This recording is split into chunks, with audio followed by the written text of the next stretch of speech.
여호수아 24장 1절부터 7절 말씀 마음을 집중하시고 함께 읽어봅니다. 여호수아가 이스라엘 모든 지파를 세겜에 모으고 이스라엘 장로들과 그들의 수령들과 재판장들과 관리들을 부르매 그들이 하나님 앞에 나와 선지라. 여호수아가 모든 백성에게 이르되 이스라엘의 하나님 여호와께서 이같이 말씀하시기를 옛적에 너희의 조상들 곧 아브라함의 아버지 나홀의 아버지 데라가 강저 쪽에 거주하여 다른 신들을 섬겼으나 내가 너희의 조상 아브라함을 강저 쪽에서 이끌어내어 가나안 온 땅에 두루 행하게 하고 그의 씨를 번성하게 하려고 그에게 이삭을 주었으며 이삭에게는 야곱과 에서를 주었고 에서에게는 세일산을 소유로 주었으나 야곱과 그의 자손들은 애굽으로 내려갔으므로 내가 모세와 아론을 보내었고 또 애굽에 재앙을 내렸나니 곧 내가 그들 가운데 행한 것과 같고 그 후에 너희를 인도하여 내었노라. 내가 너희의 조상들을 애굽에서 인도하여 내어 바다에 이르게 한즉 애굽 사람들이 병거와 마병을 거느리고 너희의 조상들을 홍해까지 쫓아오므로 너희의 조상들이 나 여호와께 부르짖기로 내가 너희와 애굽 사람들 사이에 흑암을 두고 바다를 이끌어 그들을 덮었나니 내가 애굽에서 행한 일을 너희의 눈이 보았으며 또 너희가 많은 날을 광야에서 거주하였느니라. 아멘. 오늘 이제 여호수아 24장 마지막 장에 이르렀습니다. 그간에 이 여호수아를 통해서 큰 흐름 세 가지를 말씀드렸어요. 1장부터 12장까지는 그 땅을 정복하는 내용이었고요. 13장부터 또 21장까지는 그 정복한 땅을 분배하는 과정, 그리고 22장부터 마지막 24장에 이르는 것은 여호수아의 마지막 그 고별 메시지를 남기는 내용으로 이루어졌다고 말씀드렸습니다. 그러니까 이제 정복, 분배, 메시지 이렇게 세 개의 큰 흐름으로 이 여호수아가 이루어졌다, 그렇게 말씀을 드렸습니다. 자, 오늘 제목이 옛적에예요. 그러니까 옛적에라 하는 것은 그러니까 현재 시점으로 보면은 과거죠. 그리고 현재 시점에서 또 앞으로 살아가야 될 미래가 있는 거예요. 그러면은 이제 보통 역사를 일컬어서 과거와 미래의, 과거와 현재와의 대화다. 그러니까 지금 내가 살아가고 있는 현재에서 지난 세월에 있었던 것, 그는 내가 경험하지 못했던 조상의 또는 그 인류의 과거의 모든 것, 그런 모든 기록된 역사를 통해서 지금 현재 나에게 어떤 의미가 있는가. 그래서 역사를 일컬어서 과거와 현재의 대화라고 말하는 거예요. 그래서 또 미래를 어떻게 바르게 나갈 수 있는가, 방향을 또 올바르게 볼 수도 있는 것이죠. 그래서 오늘 이 옛적에라고 하는 그 옛적이 어디로부터 시작이 되는가, 그리고 지금 이들이 이 마지막 여호수아의 고별 메시지를 듣기 위해서 모인 곳이 어딘가. 1절을 보시면은 여호수아가 이스라엘 모든 지파들을 세겜에 모았다 그랬어요. 이 세겜이라고 하는 땅은 그들에게는 아주 각별한 곳이에요. 특별한 곳입니다. 왜 그럴까요? 세겜에 관한 것은 처음 그 창세기 12장에 보시면은 아브라함이 그 마침내 가나안 땅에 들어와서 세겜에서 처음으로 하나님께 제단을 쌓았던 곳이에요.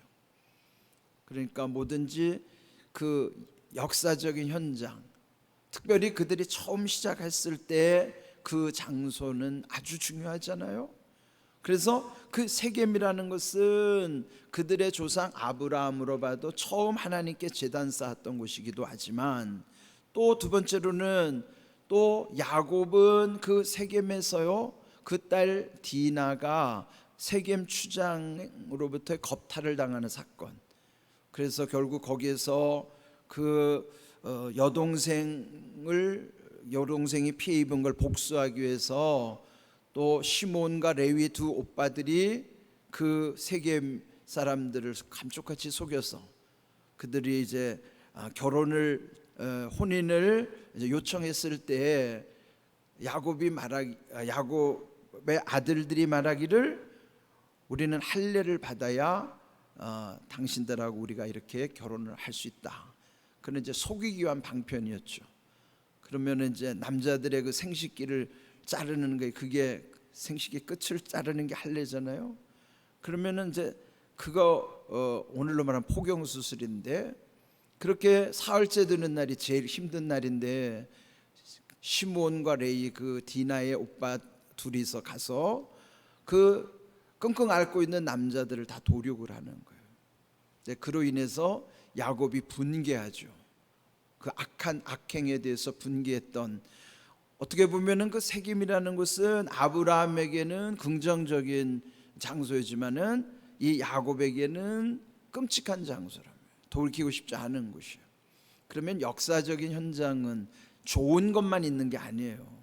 안 좋은 역사도 역사니까 그게 다 기억해야만 하는 거예요.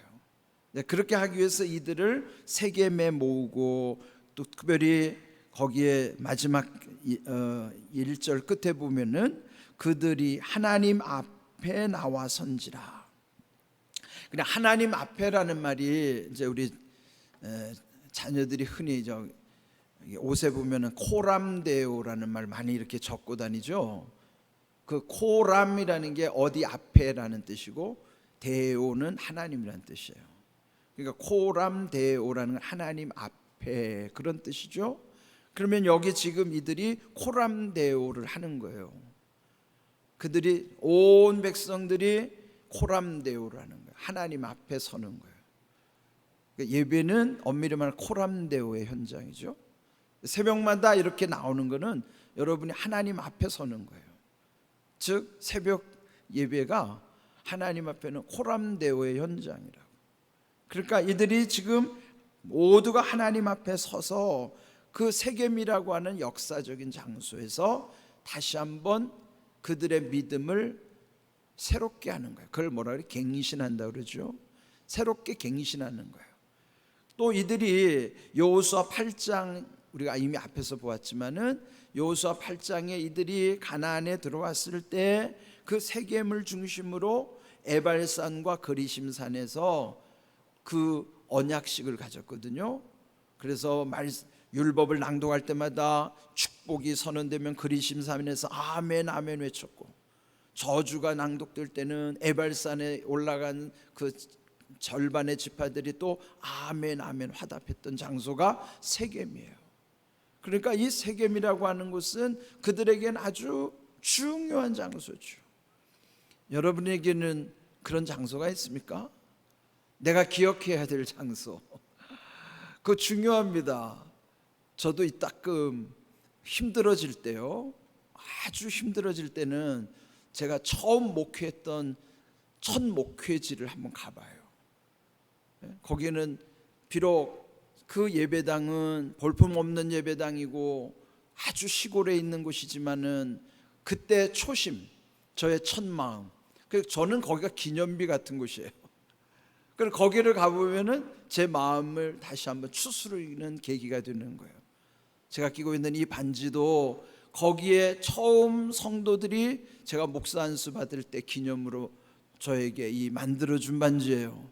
그러니까 저는 이 반지를 보면서도 처음 교회에서 처음 성도들과의 그 사랑을 늘 기억하면서도 또 저에게는 잊지 못할 장소가 처음 목회지이기도 한 것이죠.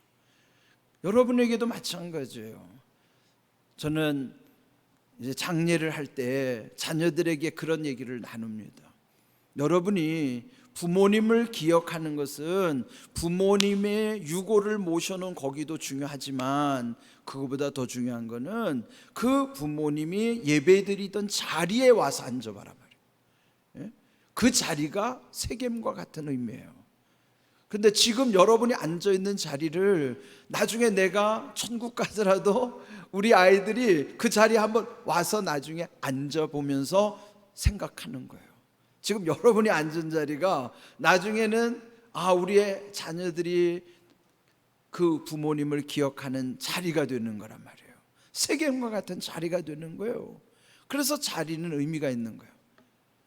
기억하게 하는 거죠. 그런 소중한 의미로서 지금 이들 백성들이 다 하나님 앞에서 서 있는 거예요.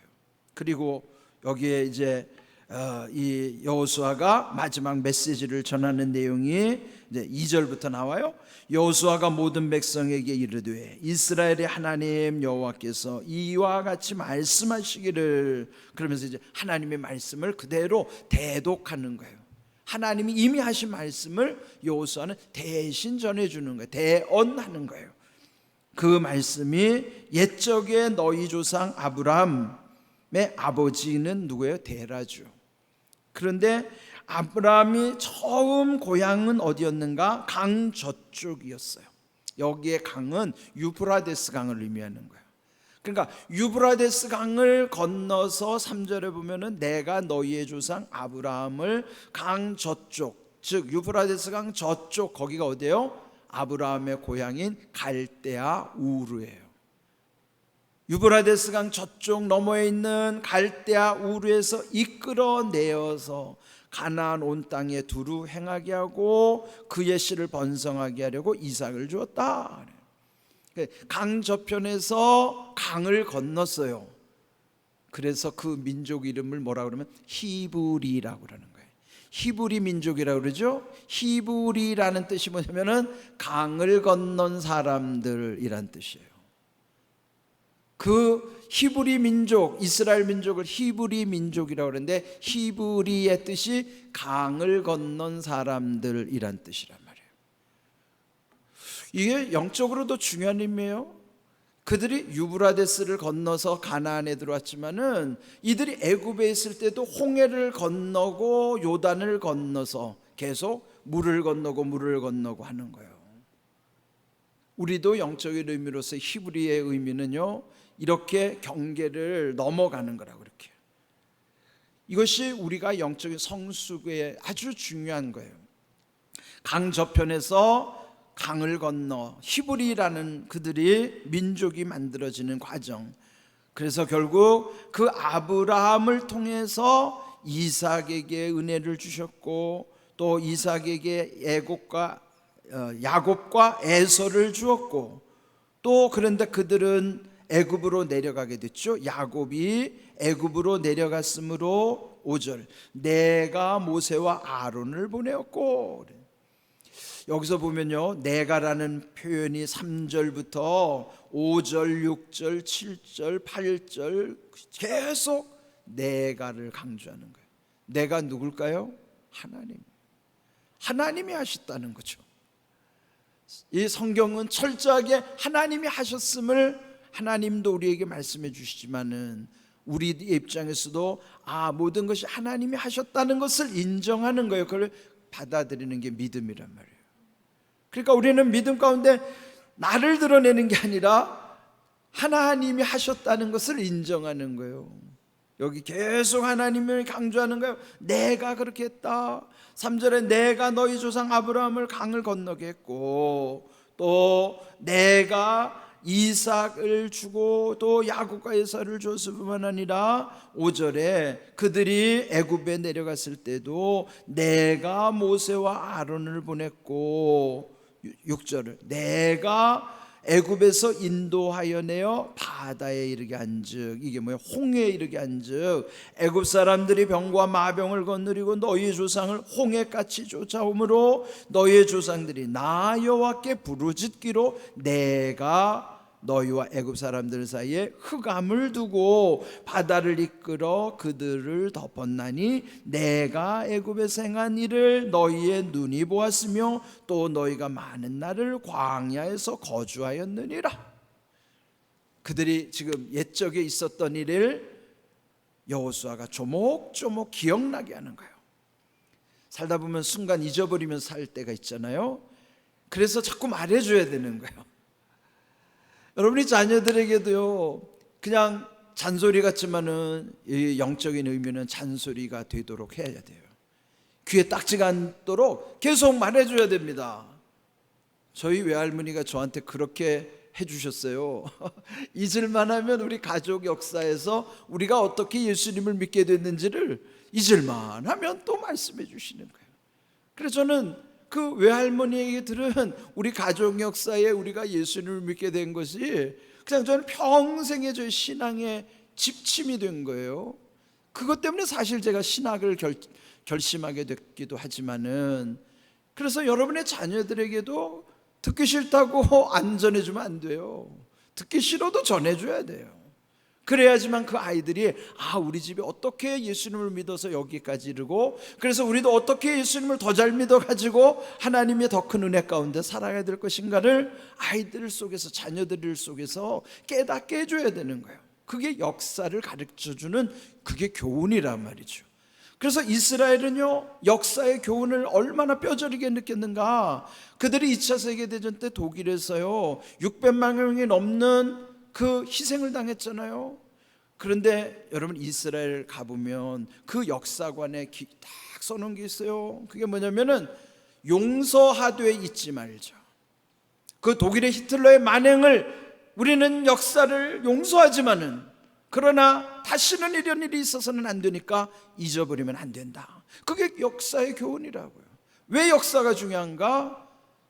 과거에 끔찍했던 걸 우리는 다 용서하지만은 결코 잊으면 안 돼요. 잊으면, 왜냐면 그런 일이 또 반복될 수밖에 없습니다. 그래서 우리는 역사를 소중히 여기고 계속 자녀들에게 역사의 교훈을 들려줘야 되는 거예요. 이런 귀한 사실을 옛적에 있었지만 그걸 다시 현재로 소환하는 거예요. 여러분도 옛적에 하나님 함께 하시는 은혜를 현재로 자꾸 소환을 해야 되는 거예요. 그래야 잊혀지지 않고 하나님의 은혜 안에서 모든 앞길이 더 큰 은혜로 나아가게 하시는 거예요. 이런 귀한 은혜를 여러분의 가족의 역사 속에 다음 세대들, 여러분의 자녀들, 후대들이 더 잘 되는 은혜와 복을 여러분 삶 속에서 이루어갈 수 있기를 주님의 이름으로 축복합니다. 아멘.